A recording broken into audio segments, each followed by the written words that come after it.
Hello guys, welcome to our humble abode. BLDG production. For today, we are going to study different tenses in Spanish to speak about the past. You know guys, in Spanish there are different kinds of tenses to show past events or past actions. The first one is the simple past. Yesterday, I bought an ice cream.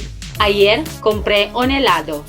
The second one is the imperfect past tense.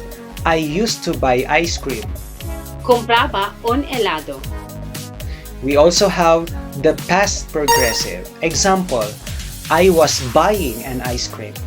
Estaba comprando un helado. We also have the present perfect tense. I have bought an ice cream. He comprado un helado. We also have the past perfect tense. Example, I had bought an ice cream.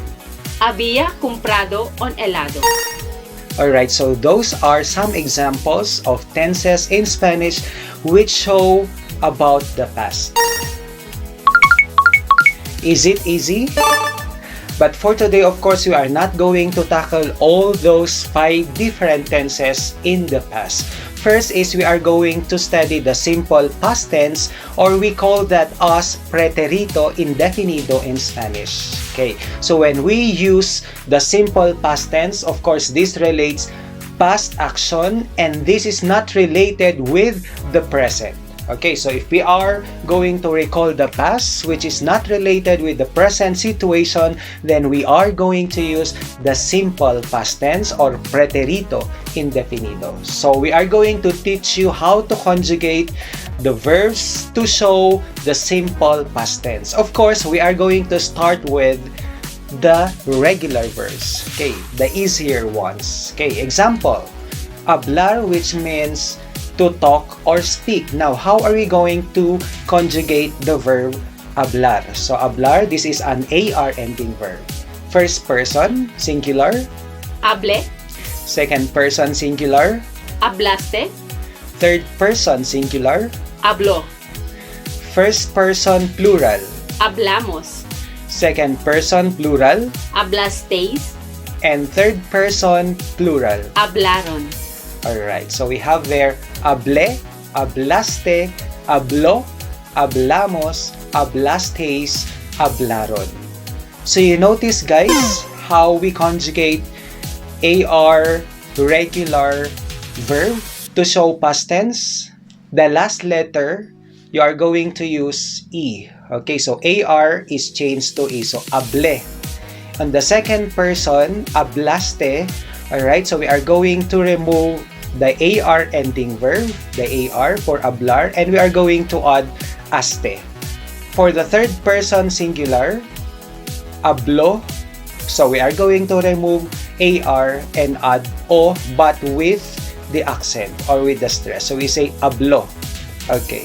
What about for the first person plural, hablamos? So it's the same in the present tense, so it doesn't change at all. What about on the second person plural, hablasteis? Okay, so we are going to add asteis for the second person plural. So you take note of the endings. And this one, this is your clue also for regular ending verbs. They normally end in ron. Okay, but in this case, since it is an AR ending verb, so it ends with aron. So, hablaron. Okay, so take note of this. Hable, hablaste, habló, hablamos, hablasteis, hablaron. So, normally they have these terminals or they have these endings. Let's also have an ER ending verb. Okay, eat. It is Comer. comer. So, we eat. I ate. Comí. You ate. Comiste. He or she ate. Comió. We ate. Comimos. You plural, you ate. Comisteis. And they ate. Comieron.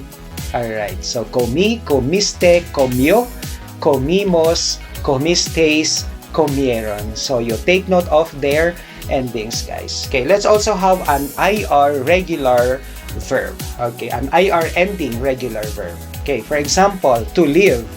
Vivir. Okay, that is vivir, to live. Example, I lived, Viví, you lived, viviste, he or she lived, vivió, we lived, vivimos, you plural, you lived, vivisteis, and they lived. vivieron. Alright, so those are examples of AR, ER, and IR ending verbs. So they are regular verbs. Alright, we move on to a more difficult one, the irregular verbs. Okay, so this is more difficult because their spelling changed totally. Alright, so you have to take note. You have to take note of their spelling. Let's take the first one, to say. Decir, I said, dije, you said, dijiste, he or she said, dijo, we said, dijimos, dijisteis, they said. dijeron, Let's have the next one, do or make. hacer, I did, hice, you did, hiciste, he or she did, hizo, we did or we made, hicimos, you did, hicisteis, they did or they made. hicieron, Okay, so it's totally different. Hacer is hice, hiciste, hizo, hicimos, hicisteis, hicieron. So this is silent H, guys. So take note of that. We do not say hice, hiciste, no. It's silent H, okay? Hice, just like hacer, hice. Okay, it's silent H. Let's have the next one. So the be verb, or what we call in Spanish, estar, estar. Okay, for example, so that is was or were, okay, in Spanish. Okay, let's have the first one. I was, estuve, you were, estuviste, he or she was, estuvo, we were, estuvimos, you were, estuvisteis, they were. estuvieron, Alright, so it's totally different. Let's have some more irregular verbs. To go. ir, I went, fui, you went, fuiste, he or she went, fue, we went, fuimos, you went, fuisteis, they went.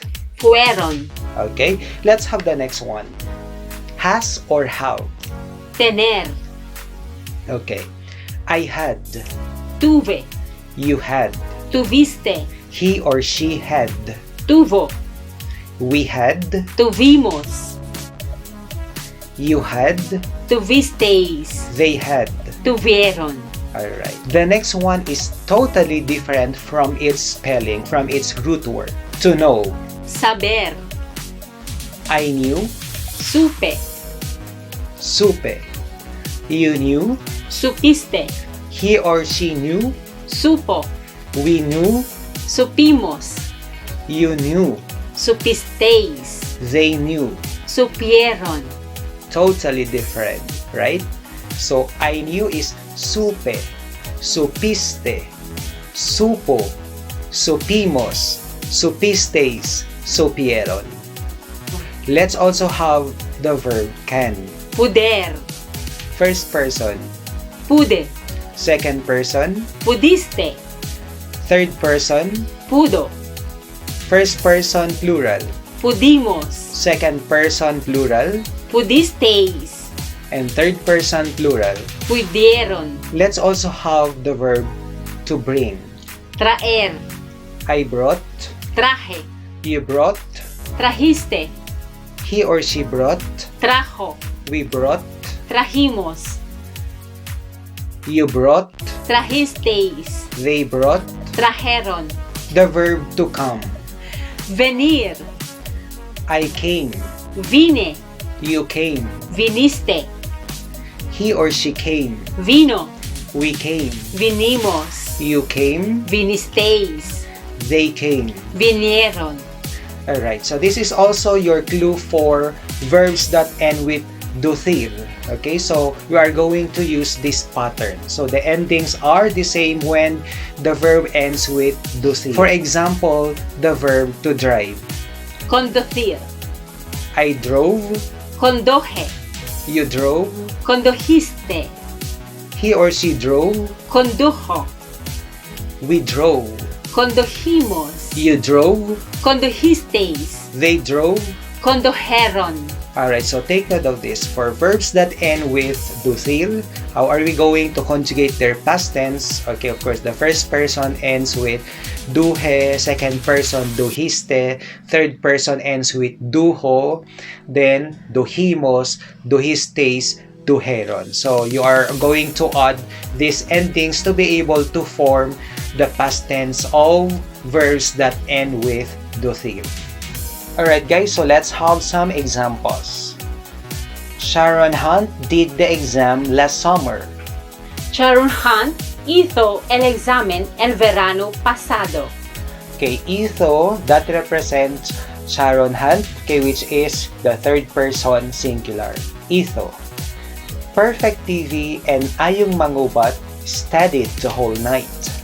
Perfect TV y Ayang Mangubat estudiaron toda la noche.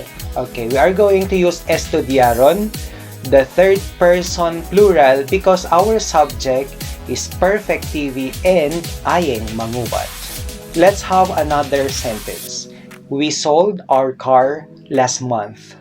Vendimos nuestro coche el mes pasado. We are going to use vendimos because our subject is we, nosotros. Some more. Team PamilyaS and I ate ice cream last night. Team PamilyaS y yo comimos helado anoche. Alright guys, so this ends our lesson on how to conjugate the simple past tense. So I hope this will serve as your guide when you are going to use the simple past tense or when you are going to express past actions. Okay? Okay guys, thank you for staying with us. And we'll see you once again in our next Spanish tutorial.